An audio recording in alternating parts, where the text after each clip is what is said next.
Je suis dans la joie et la gratitude. J'ai enfin reconnu la racine de mon problème. Maintenant, je peux efficacement intégrer qui je suis, pure vérité amour, dans mon corps physique. Cher Guy, je suis dans la joie et la gratitude, et par conséquent, je partage cette énergie avec France et toi, car vous avez tous les deux joué le rôle de soutien clé pour que je puisse enfin réussir l'intégration de qui je suis dans mon corps physique. Comme il y a beaucoup de détails intéressants à partager, j'ai décidé de faire une vidéo et de cette façon, je peux partager cette énergie de joie et de gratitude avec plus de personnes. Guy, tu m'as récemment envoyé un email avec 4 pièces jointes. Dans le résumé du RVA de la diécitude, tu as mentionné que tout le matériel didactique est traduit en anglais, sauf le pentathique. Merci de m'envoyer tout le matériel dont vous disposez en anglais. En retour, je vous envoie des pièces jointes du pentathique traduites en anglais et en espagnol. Bien sûr, j'avais déjà vu le pentathique dans Dies en 10 étapes. De plus, il y a des années, j'ai lu le livret sur la société, où, aux pages 70 et 71, tu décris les 3 étapes de la transformation selon Personocratia. La transformation de Personocratia se distingue des autres approches par 2 caractéristiques spécifiques. Elle est radicale et intégrale. Radicale. Elle va au principe, à l'essence de l'individu et arracher la racine du mensonge originel. La séparation créatrice-créature. Elle coupe ainsi la source de la peur, qui se tarit petit à petit. Le mur de mort s'affaiblit. Le contact avec l'âme s'établit, puis l'intensifie jusqu'à l'obtention de l'union âme-corps. L'esprit peut alors infiltrer la matière. C'est l'invasion dorée de l'amour véritable. Cette caractéristique diffère des autres tentatives de transformation qui proposent de réformer l'individu directement de l'extérieur, plutôt que de révolutionner sa conscience de l'intérieur. La seule vraie transformation se fait de l'intérieur vers l'extérieur, de l'esprit vers la matière. Intégrale. Elle va jusqu'au bout, plus loin que la spiritualité et plus élevée, là où il n'y a plus de séparation, plus d'ego, plus de peur, plus de mort. Elle transcende les limites des corps vital et mental pour atteindre la conscience diésique supramentale. La vérité pure exerce son pouvoir absolu directement sur le corps physique. Cette caractéristique diffère des autres tentatives de transformation qui sont conditionnelles, incomplètes et temporaires, soit qu'elles font appel à la technologie et dépendent d'un créateur extérieur, soit qu'elles s'évadent hors du corps dans des pics de conscience du nirvana et reviennent à la case des parts, une fois l'expérience terminée. Il ne s'agit pas de quitter la matière ou la modifier pour atteindre la diécité. Il faut amener l'esprit dans le corps physique. Seule la spiritualisation de la matière peut générer les nouveaux. La transformation de Personocratia comporte 3 étapes successives. 1. La vision. Je découvre qui je suis. Dies, créatrice illimitée. Je baignais dans l'ignorance et inconsciente de mon identité véritable. Je me prenais pour une créature séparée de sa créatrice. J'avais toujours peur de ce qui allait m'arriver, de ce que mon Créateur allait me faire subir. Un jour, un éclair de vérité me frappe. Je commence à voir le mensonge dans lequel baigne l'humanité. 2. La décision. Je décide de passer sous la gouvernance de l'âme et de consacrer ma vie tout entière à manifester Dies dans mon corps. Je plonge dans l'aventure de la conscience. Je dissous tout attachement égoïste aux croyances, aux désirs, aux amis, à la famille, au pays. J'enlève à l'ego son pouvoir directeur de ma vie. Stop. Et le transfère à l'âme. Virage 180 degrés. J'obéis désormais à sa volonté. Mais l'ego ne lâche pas son vieux contrôle facilement. Il est plein de trucs et ne recule devant aucun subterfuge, allant même jusqu'à se déguiser en ange, en maître ascensionné, en alien ou n'importe qui d'autre de la hiérarchie spirituelle. Cependant, je l'ai à l'œil, même s'il réussit parfois à me tromper et à me faire douter. Ma transformation de conscience sent de plus en plus. 3. L'action. Je deviens qui je suis dans mon comportement. Avec discipline et vigilance, je garde le cap sur ma direction diésique. Je transforme mes pensées, mes paroles et mes actions quotidiennes conformément à la guidance de mon âme. Chaque expérience met à l'épreuve mon courage et ma détermination et me force à réaffirmer ma décision et à adopter une nouvelle conduite. Le détachement des vieilles habitudes du monde de mensonges est exigeant et difficile.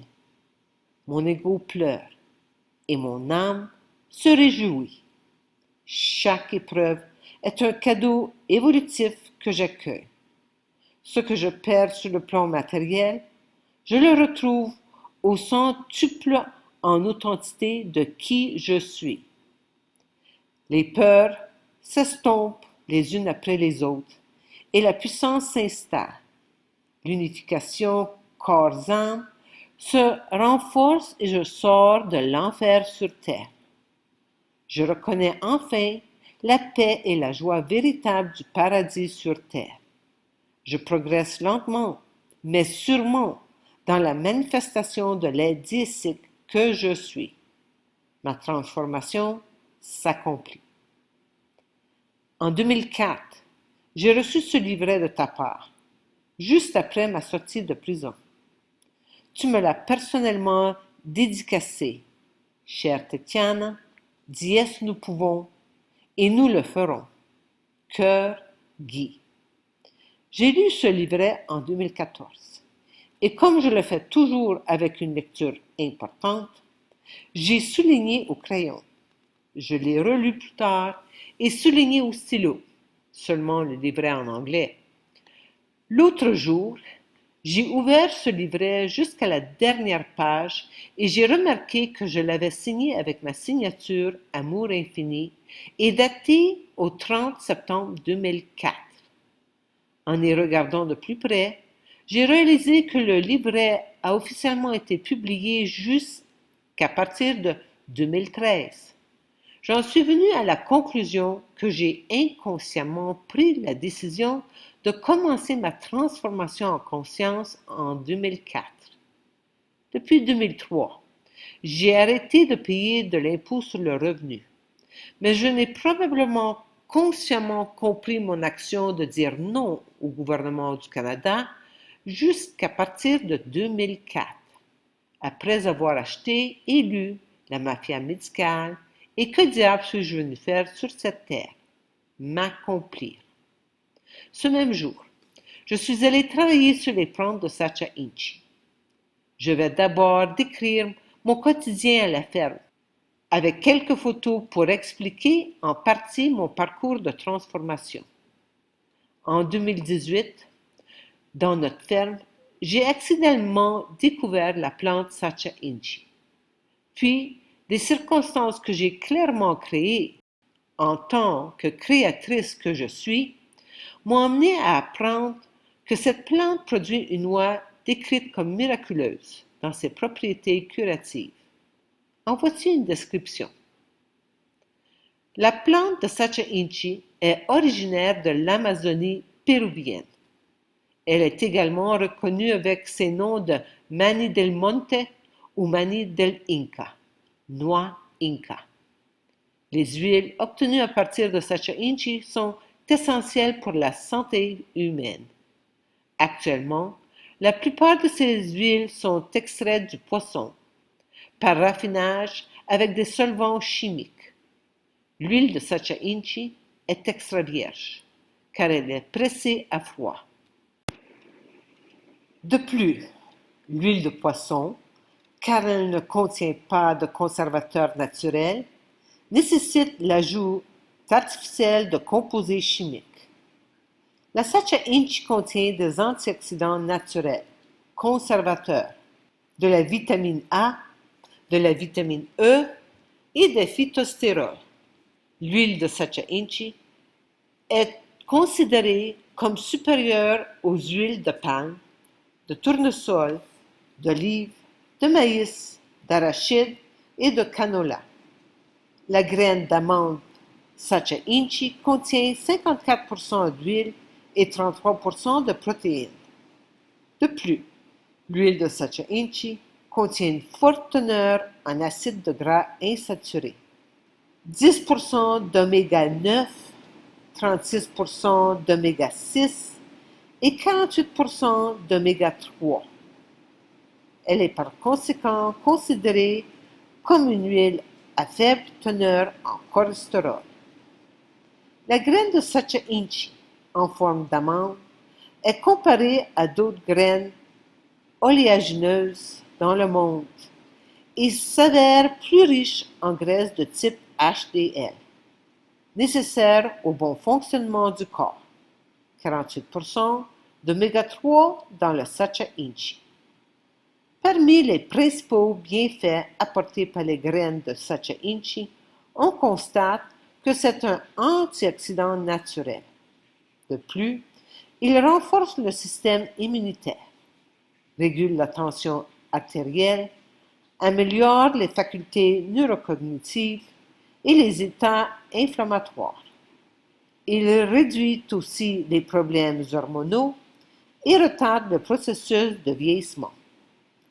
Il a aussi des effets protecteurs contre le développement de certains types de cancers. Il contrôle et réduit le taux de cholestérol.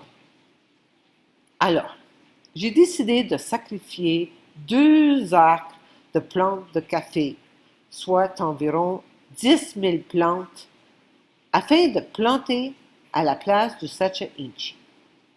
Dans cette courte vidéo, Hector montre les souches de café.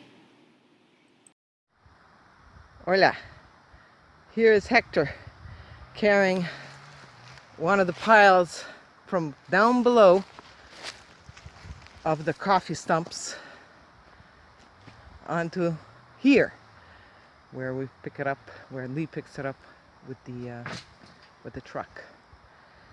This has just been a huge job, and it's nowhere near over.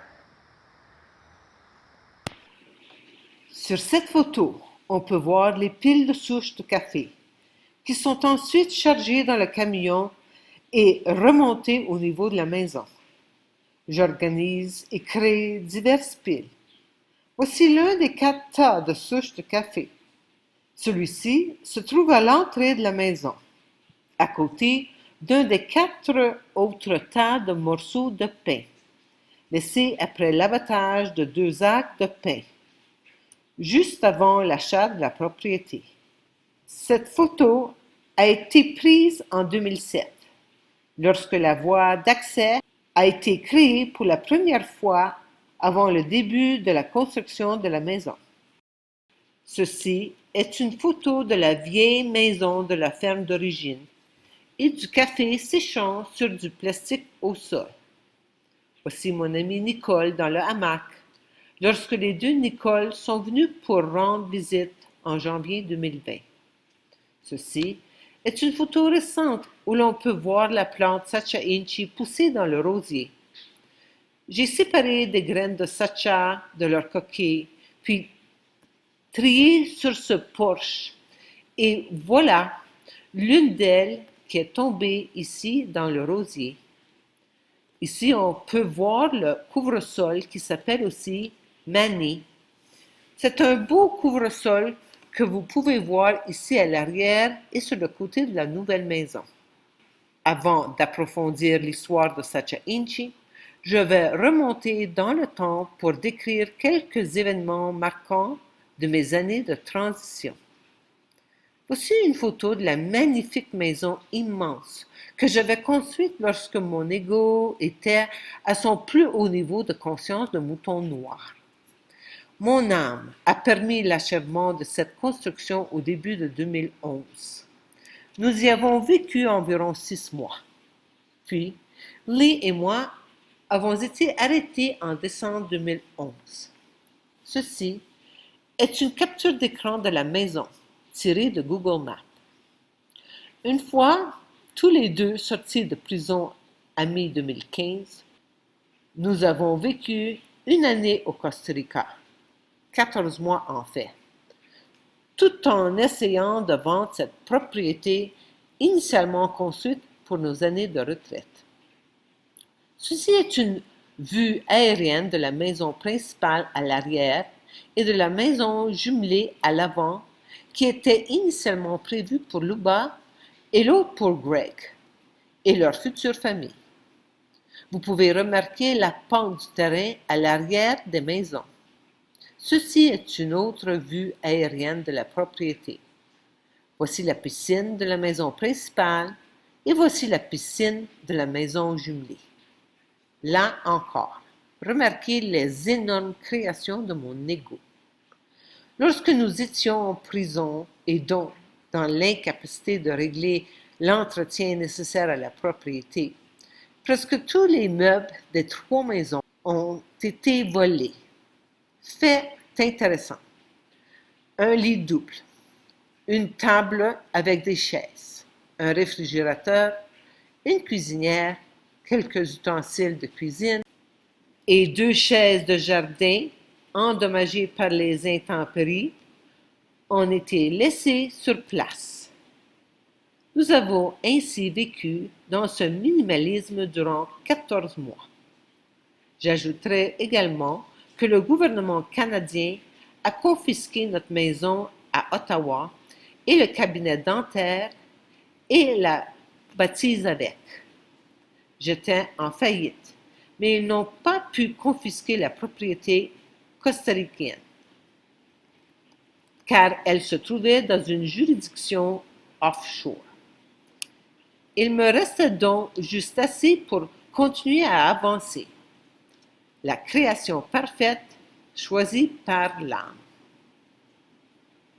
Je sais que cela peut être difficile à croire, mais vivre durant 14 mois dans cette propriété de luxe, avec sa magnifique vue, n'a pas été chose facile. La chaleur du Costa Rica est insupportable. Heureusement, nous avions aussi un ventilateur juste au-dessus du lit et le flux d'air nous permettait de dormir. Finalement, après 13 mois d'attente et en baissant le prix continuellement jusqu'à la moitié de la valeur de notre propriété, nous avons reçu une offre. Les acheteurs avaient 1 mois pour tout vérifier avant la date de clôture définitive. Voici quelques photos de ce qui s'est passé seulement 2 semaines avant la date de clôture. Mon âme a ainsi créé ce glissement de terrain. Non seulement avons-nous dû payer pour nettoyer le gâchis avant la vente, mais les acheteurs ont en plus demandé une nouvelle réduction de prix de 20 000 dollars. Nos égos étaient très bouleversés, mais je savais au fond de moi que nous devions définitivement accepter le prix et de passer à autre chose.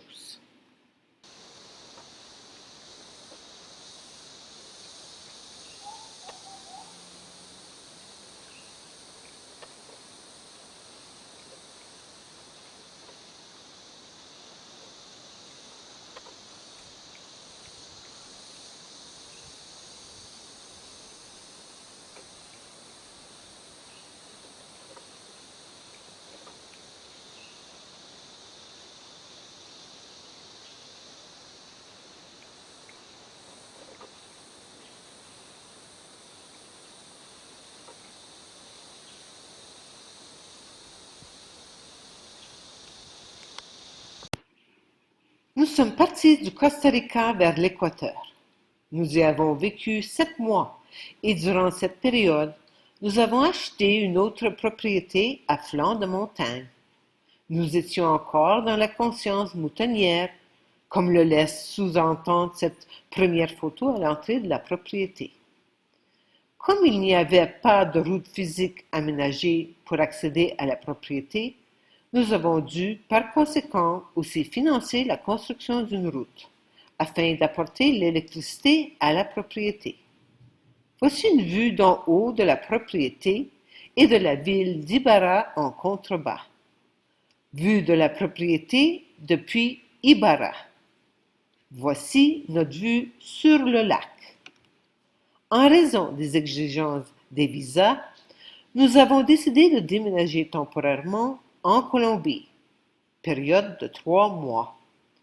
Une fois sur place, je suis tombée sur cette ferme de café, avec la cascade, et j'ai instantanément su que c'était mon âme qui m'avait guidée vers ce lieu. Finalement, après avoir récupéré des meubles laissés derrière nous, nous ne sommes jamais plus retournés vivre en Équateur. Voici une photo de la frontière entre l'Équateur et la Colombie, où j'ai été arrêté et enfermé dans une prison colombienne pour une période de 4 jours. Dans ce temps-là, j'avais suffisamment évolué en conscience et par conséquent, je n'ai donc pas été déporté au Canada pour y être encarcéré 5 années supplémentaires. Revenons maintenant en Colombie et au sujet de la Sacha Inchi. Sur cette photo, en octobre 2018, à l'endroit où les pins ont initialement poussé, nous sommes en train de brûler les mauvaises herbes en vue de planter les 2 premières acres de Sacha Inchi. 1500 plantes ont été semées et elles ont commencé à produire l'année suivante. En octobre 2019, j'ai pris la décision de sacrifier 10 000 plantes de café afin de planter 1500 autres Sacha Inchi. Juste après le début de la COVID, en mars-avril 2020, les vignes de Sacha Inchi ont commencé à perdre leurs feuilles, puis à s'assécher. En seulement quelques semaines, la plante s'est desséchée et a été entièrement détruite. Je n'avais aucune idée de ce qui provoquait cette extinction. En l'espace de 6 à 8 mois, 3000 plantes sont mortes. C'était comme si la COVID les avait attaquées. Ha ha! On m'a informé que cette variété de Sacha Inchi, idéale pour ce climat local, était cependant très sensible et que l'autre variété, qui elle poussait dans un climat plus froid, était plus résistante. Bien que les graines de cette autre variété étaient extrêmement chères, je n'étais pas prête à abandonner ce projet, d'autant plus que nous venions d'investir dans une coûteuse machine d'extraction des coques protégeant la noix intérieure. De plus, à cause de cette pandémie de COVID, le projet d'auberge s'est effondré et nous avons commencé à être en manque de revenus. Voici une photo du côté de l'ancienne maison de la ferme et voici une photo récente.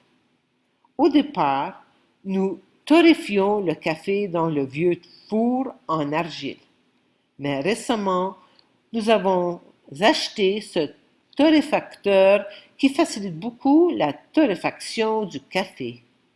Ceci est une photo de la cuisine de la ferme d'origine et voici les deux Nicole avec Benito dans la cuisine de la ferme rénovée. En janvier 2021, nous avons commencé à planter la variété résistante de la Sacha Inchi, toujours dans la zone d'origine des pins. Sur les 10 000 plantes de café que j'avais sacrifiées pour planter un autre 1500 plantes de Sacha Inchi, 99% ont repoussé. Quand on parle de perfection divine. En raison du manque d'argent, Lee et moi avons éprouvé les émotions de manque et nous avons tous les deux commencé à manifester des problèmes dentaires. Il y a environ 25 ans, j'ai subi une reconstruction complète de la bouche. Autrement dit, j'ai des couronnes sur toutes mes dents. Avant cette reconstruction, j'éprouvais de fortes tensions céphalées qui devenaient insupportables et duraient sans arrêt pendant des jours. Je vivais avec des analgésiques pour me permettre simplement de fonctionner. La reconstruction a changé la relation entre le maxillaire et la mandibule, ainsi que l'articulation de la mâchoire. J'étais enfin guérie. Plus de maux de tête pour les 25 ans à venir. Cependant, j'ai développé un certain nombre de caries radiculaires sous mes couronnes. Les racines de mes deux canines supérieures se sont décomposées au point que j'ai d'abord eu des traitements de canaux radiculaires. Puis les couronnes de canines se sont cassées une après l'autre. J'ai également eu des problèmes similaires avec deux molaires, mais au moins, elles ne se sont pas cassées. Lee a de belles dents et n'a pratiquement pas eu de restauration avant 2020. Il avait, lui aussi, des caries profondes sur les racines et aurait désormais besoin de 3 couronnes, pour lesquelles il n'a pas suffisamment d'argent. Vous remarquerez que je spécifie la décomposition des racines.